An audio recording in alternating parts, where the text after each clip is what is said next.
দীর্ঘ ১৮ বছর নির্বাসিত জীবন শেষে আগামী ২৫শে ডিসেম্বর দেশে ফিরছেন বিএনপির ভারপ্রাপ্ত চেয়ারম্যান তারেক রহমান।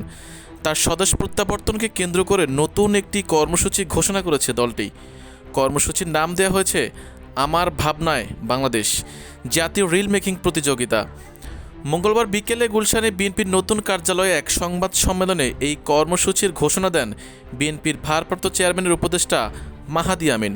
তিনি জানান, রিল মেকিং প্রতিযোগিতা ১৬ ডিসেম্বর থেকে শুরু হয়ে আগামী ২৫শে ডিসেম্বর পর্যন্ত চলবে। ১ মিনিট দৈর্ঘ্যের রিল তৈরি করে এই প্রতিযোগিতায় যে কেউ অংশ নিতে পারবেন। মোট ১১টি নির্ধারিত থিমের যে কোনো একটি বিষয় রিল তৈরি করতে হবে।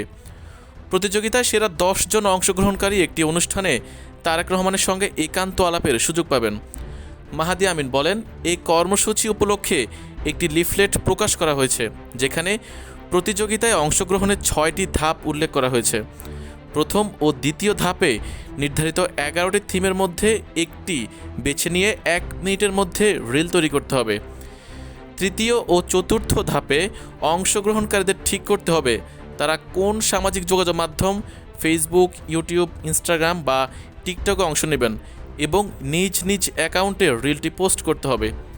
পঞ্চম ধাপে রিলের ক্যাপশনে হ্যাশট্যাগ সহ অবশ্যই বাংলাদেশ ফার্স্ট ব্যবহার করতে হবে। ষষ্ঠ ও শেষ ধাপে রিলটির লিঙ্ক বিএনপির অফিসিয়াল ফেসবুক পেজে আমার ভাবনায় বাংলাদেশ এই ইভেন্টে পোস্ট করতে হবে। রিলের ধরন হবে যে কোনো ভিডিও কন্টেন্ট, একক বক্তব্য, স্যাটায়ার, গান, সংলাপ বা অভিনয়। মূল্যায়ন পদ্ধতিতে ৩০% থাকবে জনমতের ভিত্তিতে এবং বাকি ৭০% বিচার করবেন জুরি বোর্ড। প্রতিযোগিতার থিমগুলো হলো ফ্যামিলি কার্ড, কৃষক কার্ড, স্বাস্থ্য, কর্মসংস্থান, শিক্ষা, পরিবেশ, আমি যেমন দেশ চাই, ক্রিয়া, ইমাম ও মুয়াজ্জিনের সম্মান, প্রবাসী এবং দুর্নীতিমুক্ত বাংলাদেশ।